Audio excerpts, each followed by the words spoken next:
Hello, today is August 4th, 2025, and the Atlantic is starting to heat up. As of now, we only have one active system, although there are two other areas of interest, with one of them which could potentially pose a threat to the United States in the future. The first thing we're going to look at is Hurricane Dexter, which currently is a weak tropical storm at only 45 mile per hour winds and a pressure of 1,002 millibars. This storm has no threat to land whatsoever and will be moving out to sea. Even if we look at satellite, we could see Dexter appears to be struggling. It is strongly fighting against wind shear and has very unfavorable conditions. It will likely become post-tropical soon and eventually die out. The only risk it could possibly bring could maybe be some rip currents to the Atlantic coast of Canada in the future.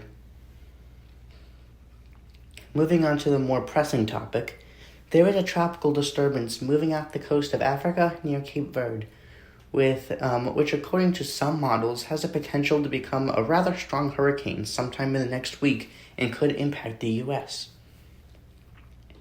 As of now, there are two main paths that the storm could take. If the Bermuda High, which is an area of high pressure marked by the H on my map, in the Atlantic, if it decides to move westwards, the storm could take a more southerly route, impacting Florida or even making its way into the Gulf of Mexico.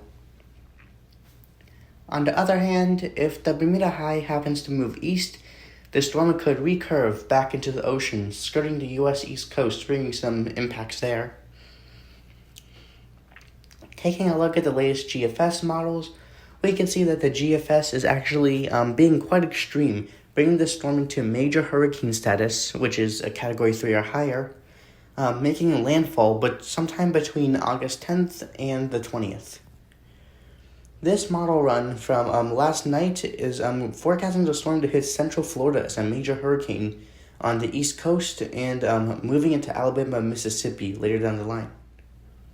Meanwhile, this model run from early this morning is showcasing it hitting Florida and then going northwards after landfall. And finally, the latest GFS weather model run has taken an alternate route actually, sneaking under Florida and then becoming a major hurricane in the Gulf of Mexico before impacting Louisiana. Overall, in general though, these model forecasts are still extremely long range, and basically it's no better than just an educated guess. It is still way too early to make any assumptions other than keeping a close eye on the system during the next coming days. What do you see? So, this is pretty much all there is to say. I hope this quick video was informative, and I'll be back soon with another weather update. Goodbye.